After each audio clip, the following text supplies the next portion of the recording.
ದಾಳಿಂಬೆ ಹಣ್ಣಿನಂತೆ ಅದರ ಸಿಪ್ಪೆಯು ಆರೋಗ್ಯಕ್ಕೆ ತುಂಬಾ ಒಳ್ಳೆಯದು. ದಾಳಿಂಬೆ ಸಿಪ್ಪೆಯಲ್ಲಿ ಸೂರ್ಯನಿಂದ ಬರುವ ವಿಕಿರಣಗಳನ್ನು ಚರ್ಮಕ್ಕೆ ತಾಗದಂತೆ ಮತ್ತು ಚರ್ಮದ ಭಾಗದಲ್ಲಿ ಕ್ಯಾನ್ಸರ್ ಸಮಸ್ಯೆ ಉಂಟಾಗದಂತೆ ತಡೆಯುವ ಗುಣಲಕ್ಷಣಗಳು ಕಂಡುಬರುತ್ತದೆ. ಇದರಿಂದ ಚರ್ಮದ ಕ್ಯಾನ್ಸರ್ ಸಮಸ್ಯೆಯನ್ನು ಹೋಗಲಾಡಿಸಬಹುದು. ದಾಳಿಂಬೆ ಹಣ್ಣಿನ ಸಿಪ್ಪೆಯಲ್ಲಿ ಗಾಯವನ್ನು ವಾಸಿ ಮಾಡುವ ಸ್ವಭಾವ ಹೆಚ್ಚಾಗಿದೆ. ಹಾಗಾಗಿ ಚರ್ಮದ ಯಾವುದೇ ಭಾಗದಲ್ಲಿ ಕಂಡುಬರುವ ಗಾಯ, ಮೊಡವೆ, ದದ್ದುಗಳು, ಗುಳ್ಳೆಗಳು ಆಂಟಿ ಆಕ್ಸಿಡೆಂಟ್ ಅಂಶಗಳ ಪ್ರಭಾವದಿಂದ ವಾಸಿಯಾಗುತ್ತದೆ. ದಾಳಿಂಬೆ ಹಣ್ಣಿನ ಸಿಪ್ಪೆಯ ಮತ್ತೊಂದು ಗುಣಲಕ್ಷಣ ಎಂದರೆ ಒಮ್ಮೆ ಯಾವುದಾದರೂ ಒಂದು ರೂಪದಲ್ಲಿ ಇದನ್ನು ಸೇವನೆ ಮಾಡಿದ ನಂತರ ಆರೋಗ್ಯಕ್ಕೆ ಮುಂದಿನ ದಿನಗಳಲ್ಲಿ ಯಾವುದೇ ಸೂಕ್ಷ್ಮಾಣುಗಳ ಹಾವಳಿ ಇರುವುದಿಲ್ಲ. ಹಾಗೂ ಈ ಸಿಪ್ಪೆಯಲ್ಲಿ ತ್ವಚೆಗೆ ಅನುಕೂಲವಾಗುವಂತೆ ಉತ್ತಮ ಪ್ರಯೋಜನಗಳು ಸಿಗುತ್ತವೆ. ಹೊರಗಿನ ಕಲುಷಿತ ವಾತಾವರಣದಿಂದ ಹಾಳಾದ ಚರ್ಮದ ಭಾಗದಲ್ಲಿ ಕಂಡುಬರುವ ವಿಷಕಾರಿ ಅಂಶಗಳನ್ನು ತೆಗೆದುಹಾಕಿ ನಿಮ್ಮ ಚರ್ಮದ ಭಾಗದ pH ಮಟ್ಟವನ್ನು ಸಮತೋಲನಗೊಳಿಸುತ್ತದೆ. ದಾಳಿಂಬೆ ಹಣ್ಣಿನ ಸಿಪ್ಪೆಯಲ್ಲಿ ಕೆಲವು ಬಗೆಯ ಆಮ್ಲೀಯ ಪ್ರಭಾವಗಳು ಇರುವ ಕಾರಣ ನಿಮ್ಮ ತ್ವಚೆ ಮೃದುವಾಗಿ ಹೊಳಪನ್ನು ಹೆಚ್ಚಿಸಿಕೊಳ್ಳುತ್ತದೆ.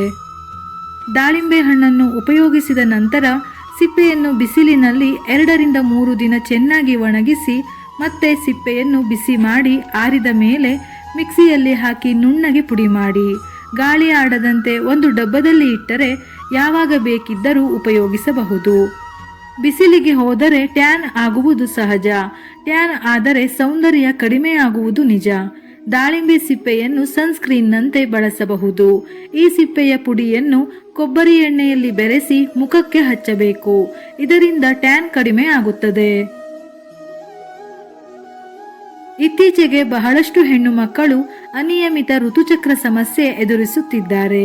2-3 ತಿಂಗಳಿಗೊಮ್ಮೆ ಋತುಚಕ್ರವಾಗುತ್ತಿದ್ದರೆ ವಿಪರೀತ ಹೊಟ್ಟೆ ನೋವಾಗುವುದು. ಅಂತಹ ಸಮಯದಲ್ಲಿ 1 ಲೋಟ ನೀರಿಗೆ 1 ಚಮಚ ದಾಳಿಂಬೆ ಸಿಪ್ಪೆಯ ಪುಡಿಯನ್ನು ಬೆರೆಸಿ ಕುಡಿಯಬೇಕು.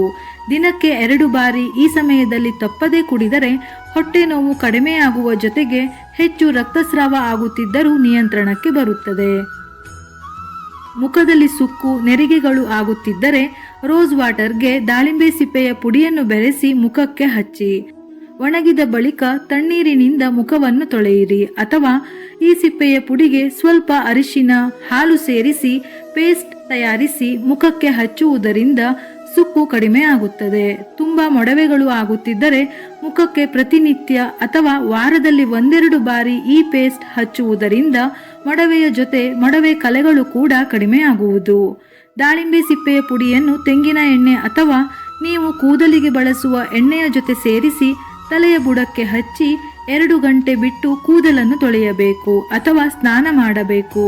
ಇದರಿಂದ ಕೂದಲು ಉದುರುವುದು ಹಾಗೂ ತಲೆಹೊಟ್ಟು ಕಡಿಮೆ ಆಗುತ್ತದೆ.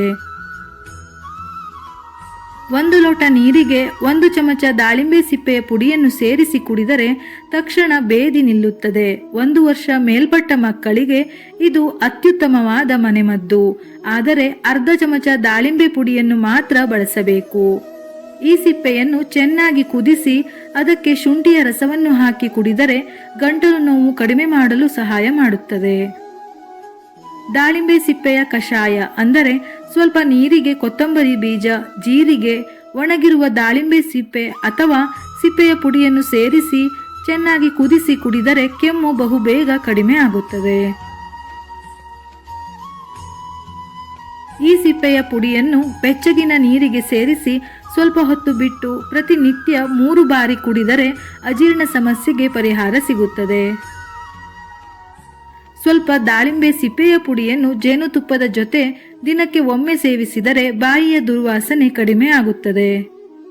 ನೀರಿನಲ್ಲಿ 1 ಚಮಚ ಒಣಗಿದ ದಾಳಿಂಬೆ ಪುಡಿಯನ್ನು ಸೇರಿಸಿ ಬಾಯಿ ಮುಕ್ಕಳಿಸುವುದರಿಂದ ಹಲ್ಲಿನ ಒಸಡುಗಳಲ್ಲಿ ರಕ್ತ ಬರುವುದು, ನೋವುಗಳೆಲ್ಲ ಕಡಿಮೆ ಆಗುತ್ತದೆ. ಬಿಸಿಲಿನಲ್ಲಿ ಚೆನ್ನಾಗಿ ಒಣಗಿದ ದಾಳಿಂಬೆ ಹಣ್ಣಿನ ಸಿಪ್ಪೆಯನ್ನು 30 ನಿಮಿಷಗಳ ಕಾಲ ನೀರಿನಲ್ಲಿ ಚೆನ್ನಾಗಿ ನೆನೆಸಿ 1 ಟೀ ಚಮಚ ಜೀರಿಗೆ ಪುಡಿ, 3/4 ಕಪ್ ಹಾಲು ಸೇರಿಸಿ ನುಣ್ಣಗೆ ರುಬ್ಬಿ ಕುಡಿಯಬೇಕು. ಸುಮಾರು 3 ವಾರಗಳವರೆಗೆ ಕುಡಿಯುವುದರಿಂದ ಫೈಲ್ಸ್ ಅಥವಾ ಇನ್ನಿತರ ಜೀರ್ಣಾಂಗ ವ್ಯವಸ್ಥೆಗೆ ಸಂಬಂಧಪಟ್ಟ ಆರೋಗ್ಯ ಸಮಸ್ಯೆಗಳನ್ನು ಕಡಿಮೆ ಮಾಡುತ್ತದೆ. ಒಂದು ವೇಳೆ ಬೇದಿಯಲ್ಲಿ ರಕ್ತ ಕಂಡು ಬರುತ್ತಿದ್ದರೂ ಕಡಿಮೆ ಆಗುತ್ತದೆ. ಮಧುಮೇಹ, ಹೃದಯದ ಸಮಸ್ಯೆಗಳಿಗೂ ದಾಳಿಂಬೆ ಸಿಪ್ಪೆಯನ್ನು ಮನೆಮದ್ದಾಗಿ ಬಳಸಬಹುದು. ವಿಡಿಯೋ ಇಷ್ಟ ಆಗಿದ್ದಲ್ಲಿ ಮರೆಯದೆ ಲೈಕ್ ಮಾಡಿ, ನಮ್ಮ ಚಾನಲ್ ಅನ್ನು ಸಬ್ಸ್ಕ್ರೈಬ್ ಮಾಡಿ. ಇದೇ ರೀತಿಯ ಮನಮುಟ್ಟುವ ಉಪಯುಕ್ತ ಮಾಹಿತಿಗಳಿಗಾಗಿ ಮತ್ತೆ ಭೇಟಿಯಾಗೋಣ.